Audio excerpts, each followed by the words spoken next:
So this is coming out nicely. We've got all these various techniques to help you change the dynamics of your content, of the layout of that content.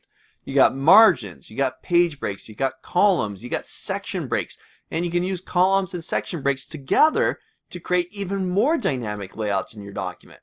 Let's take a look at another technique here, and this is also one that we're going to tie back into section breaks as well. And I think you're really going to like this one. It's a kind of a lesser known feature. Not a lot of people are aware of it, but once you start to master it, you can create some very dynamic, very versatile document layouts within your Word environment. Take a look. First thing I'm going to do here is I'm going to undo some of the stuff I did earlier. I'm going to get rid of these section breaks. So remember, you turn on that paragraph marker, that show hide button. I'm going to get rid of the section breaks, so I'll delete that. I think I got 2 of them in here. Oh, there was the other one. Let's go delete that one as well. Alright, let's get rid of the column. So now I got 3 columns everywhere.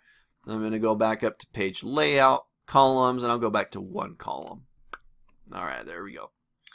So something else you can do with the layout of your document is change the orientation of the pages.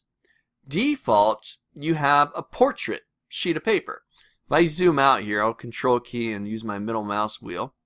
You see I'm in portrait mode. I've got much more space up and down, right, than I do have left and right. Well, I can change that. Perhaps I want to take that sheet of paper and I want to rotate it on its side and put it into what's called landscape mode. So I can go up to page layout, I can go over to orientation, and I'm going to change it to landscape. So now I've got much more space or a wider sheet of paper than I have up and down. Landscape mode. Just 2 options, page layout, orientation, portrait, or landscape. Now typically, most common, portrait mode. But perhaps you've got a table or an image that doesn't fit wide across the page, or it looks better presentation wide if I were to change that sheet from portrait to landscape and fit that table on there or that image on there or whatever content it is. So I could go back to orientation, I could change it to landscape. It's great. Maybe that's what your document needs and every page needs to be that way. But it does it to every single page in the document. Right? Every page is now in landscape mode, which could be a good thing once again. But I want most of my document to be in portrait mode, and then I have those few pages that I want to flip for that image or that table or that chart, whatever it might be. But only a few pages out of a whole bunch of pages. Well, in steps, sections. Remember the section break, the next page section break. We can insert them in, and then we can manipulate just that section. Watch this. I'm going to zoom back in here. I'll use the same places. I'm going to say more options in Word. Back to page layout breaks, and I'll put in a next page section break. There we go. Now let's try something else out here. Let's put in another one here. I'm going to put one in right there. I'll go put in another next page section break. And let's see. Right before this one, I'm going to hit my enter key just to drop that down. I'm going to insert an image.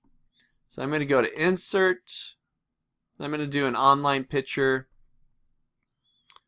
And let's see if I can find a good one here once this thing loads up for me.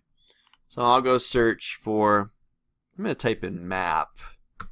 See what I get back with that. Alright, cool. There we go. There's a world map for me. So I'll go ahead and select that. I'm going to insert that in. Let's drop that bad boy in there. Alright. Now this image, I'm anticipating that, you know what, it would probably look better if I were able to take that portrait page once again and change it to landscape and then increase the size of that image so I can fit more of that landscape orientation. Alright, let's try this out. So I'm going to get back to my first page. Remember I inserted a section break there. Maybe I want that to be portrait. That looks good. This one though, I want to change this one. I want to make this landscape. So I'll click into this page. This is page 2. I'm going to go back to page layout. I'll change the orientation to landscape. There we go. Look at that. First page portrait, second page landscape. Same document. Same document. I've just changed it. Let's see if I keep going. Oh, now it's just continuing. Oh, I got another section break in there.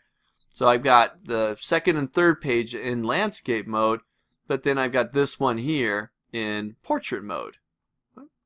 So I could grab this one and I can increase the size of the image now, get that to fill up more of that landscape page. Nice, that's looking good. Very cool. So I'm adding in the breaks, but not just any old page break. It's a section next page break, just like we were talking about columns earlier.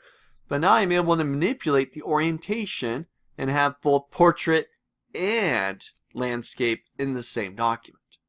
Okay? What I see, actually, people that aren't aware of this feature, I'll get them bringing in documents which are actually in landscape and portrait, but it's two separate Word documents. Then they just print them out and kind of collate them together after they've been printed. Two different documents, right? Well, but with section breaks, you can do it all within one document, manipulate all your layout per section. Pretty slick. Try this out. Bring in some sections. Actually, even before you do the sections, just try toggling the button for orientation. Manipulate it. Go from portrait to landscape. And then get a bit more advanced with it. Create more dynamic, fluid, or structure to the layout of your document by changing the orientation within different sections. Try it out.